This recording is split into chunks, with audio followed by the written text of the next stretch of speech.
Aku ada di sampingmu. Aku akan memberikan cerita-cerita terbaru untukmu. Tetapi ada syarat. Subscribe sekarang. Kalau sudah, terima kasih.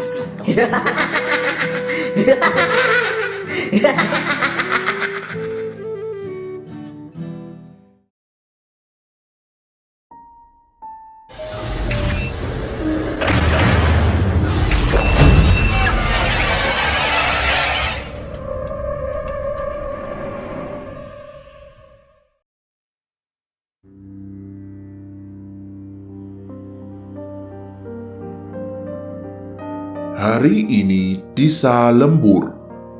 Nampak dia begitu sibuk dengan pekerjaannya. Secangkir kopi menemaninya bekerja hingga tidak terasa larut malam.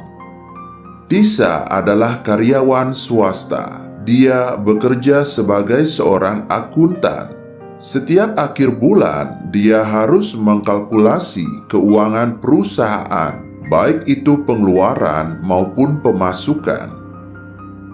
Tisa sudah 7 bulan bekerja di perusahaan ini dan dia kos di pinggir kota tak jauh dari tempat dia bekerja.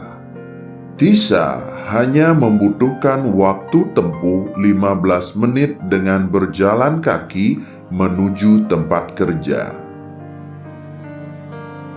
20 menit berlalu, pekerjaan Tisa sudah rampung. Dia memutuskan untuk pulang. Ruangan kantor pun dikunci. Di lorong kantor, nampak Aryo berjalan menghampiri Tisa. Baru selesai ya? Iya mas, bulan ini nampaknya lagi sibuk-sibuknya. Mas lembur juga? Iya nih, baru juga selesai.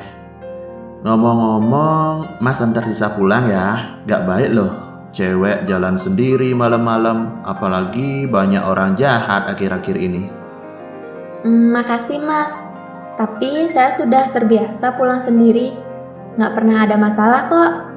Ya udah deh, moga gak ada apa-apa ya. Aryo adalah teman sekantor Tisa. Dari awal Tisa bekerja, Aryo sudah naksir dengan Tisa. Namun, respon Tisa selalu biasa saja. Tisa sepertinya ingin fokus dengan karirnya dan sama sekali belum kepikiran untuk menjalin asmara dengan lelaki manapun, termasuk Aryo. Pintu gerbang kantor ditutup oleh satpam. Para karyawan yang saat itu lembur sudah beranjak pulang.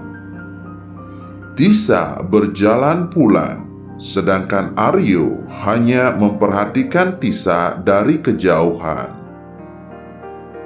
Tisa mampir sebentar ke Minimart 24 jam untuk membeli mie instan.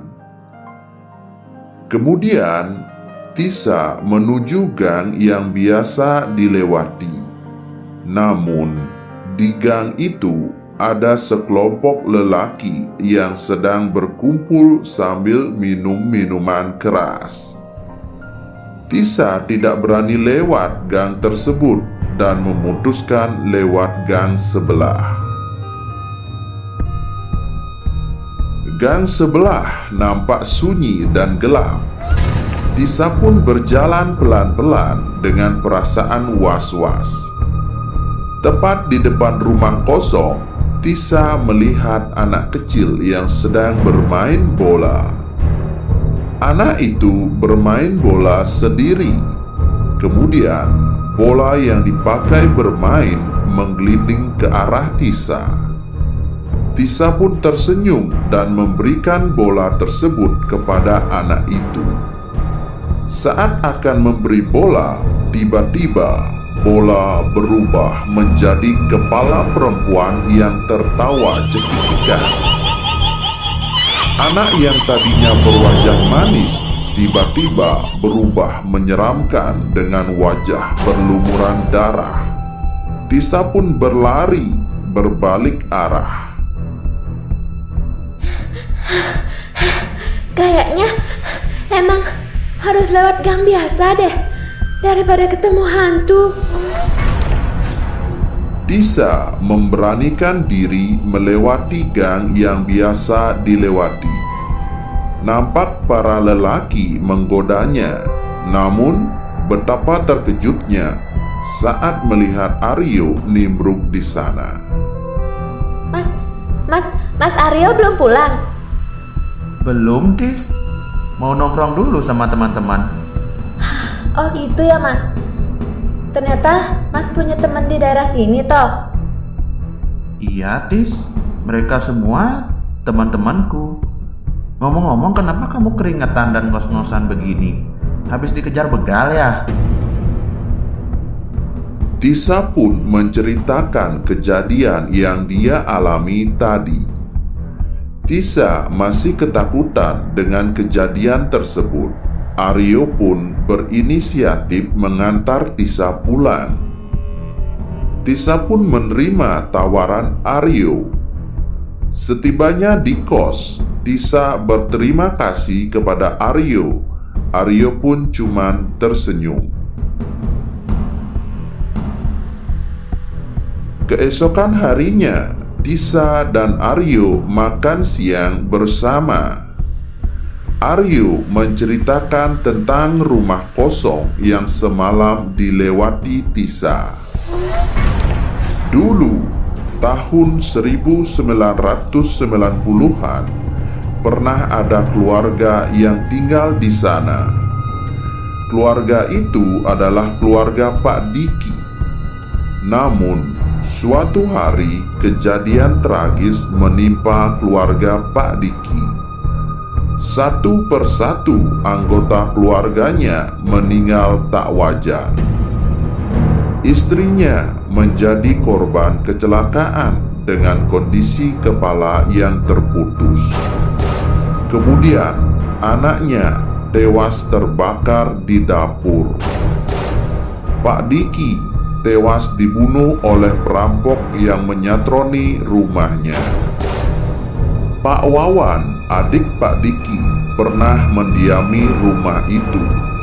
Namun, senasib dengan kakaknya. Anak Pak Wawan tewas terbakar di dapur. Tidak mau mengalami hal yang sama dengan Pak Diki, Pak Wawan segera pindah, takut dirinya mengalami kesialan seperti kakaknya. Pak Wawan meminta dukun untuk menerawang rumah kakaknya.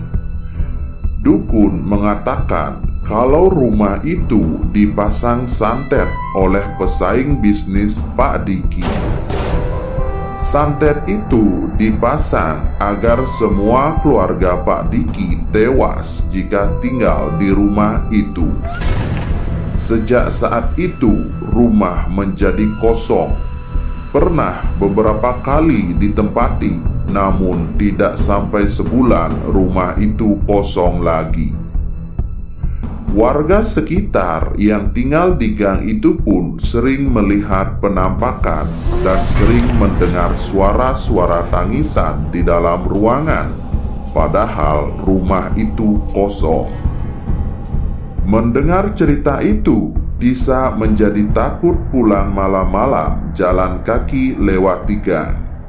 Sejak saat itu, tiap kali lembur akhir bulan, Aryo selalu mengantar Tisa pulang dengan motornya.